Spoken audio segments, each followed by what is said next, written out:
पूर्णपणे माजलगाव शहर या ठिकाणी बंद केलेलं आहे।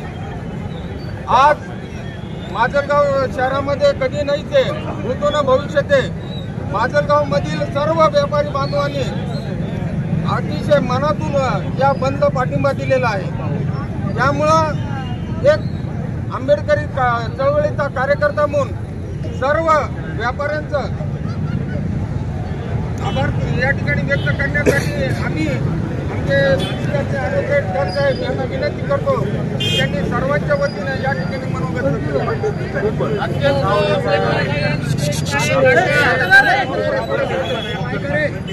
अत्यंत